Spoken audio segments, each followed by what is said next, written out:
തലസ്ഥാനത്ത് നഗരസഭയിൽ വലിയ തർക്കമായിരുന്നുവെന്ന് തിരുവനന്തപുരം നഗരസഭയിൽ LDF BJP കൗൺസിലർമാർ തമ്മിലായിരുന്നു കയ്യാങ്കളി നടന്നത്. നഗരസഭയിൽ അനധികൃത നിയമനം നടത്തുന്നുവെന്ന് ആരോപിച്ചായിരുന്നു BJP പ്രതിഷേധവുമായി എത്തിയത്. അഴിമതി കഥകൾ മറയ്ക്കാനുള്ള BJPയുടെ നാടകമാണ് ഈ നടക്കുന്നത് എന്നാണ് LDF മറുപടിയായി നൽകിയത്. ഇങ്ങനെ നാടകീയ രംഗങ്ങൾക്കിടയിലും നിയമന ബില്ല് മേയർ ആര്യ രാജേന്ദ്രൻ പാസാക്കിയിട്ടുണ്ട്.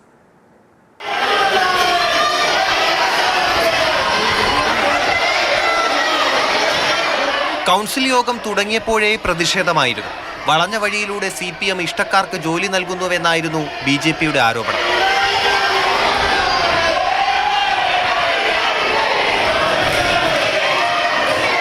യോഗം തടസ്സപ്പെട്ടു. മേയറുടെ ഡയസിൽ പ്രതിഷേധം.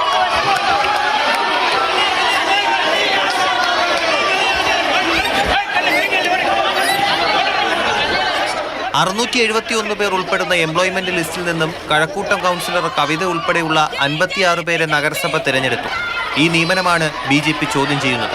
56 പേർ വരുന്ന പട്ടികയിൽ 90% CPM പ്രവർത്തകരെയും CPMന്റെ ജനപ്രതിനിധികളെ ഉൾപ്പെടുത്തിയിട്ടുള്ള ഒരു ലിസ്റ്റാണ്. മുൻപ് ശ്രീ ആനാവൂർ നാഗപ്പനോട് പാർട്ടി പ്രവർത്തകരുടെ ലിസ്റ്റ് ചോദിച്ചുകൊണ്ട് മേയർ ആര്യ രാജേന്ദ്രനും DR അനിലും എഴുതിയ കത്തുകൾ പുറത്തു വന്നതിനെ തുടർന്ന് മരവിപ്പിച്ചു വച്ച ലിസ്റ്റ് ആ പ്രക്രിയയാണ് ഇപ്പോൾ അവര് പൂർത്തിയാക്കിയിരിക്കുന്നത്. പ്രതിഷേധത്തിനിടയിലും മേയർ യോഗ നടപടികൾ ആരംഭിച്ചു. കൗൺസിൽ യോഗത്തിൽ നിയമന ബില്ല് പാസാക്കി. സുതാര്യമായ നിയമനമെന്നാണ് ഭരണപക്ഷവാദം. അഴിമതി ആരോപണങ്ങൾ മുഴുവൻ മറയ്ക്കുന്നതിന് വേണ്ടി ഇവരെടുക്കുന്ന ഇത്തരം സമീപനങ്ങൾക്കെതിരായി LDFന്റെ ഒരു പ്രതികരണം എന്നുള്ള നിലയിലും അതിന് ശക്തമായ സമരമുറകളുമായി നമുക്കും പോകേണ്ടി വരുമെന്നുള്ള ഒരു അഭിപ്രായമാണ് നമ്മുടെ LDFൽ വന്നിട്ടുള്ളത്. നിയമനം നേടിയവരെ നഗരസഭയിൽ പ്രവേശിപ്പിക്കില്ലെന്നാണ് BJP നിലപാട്.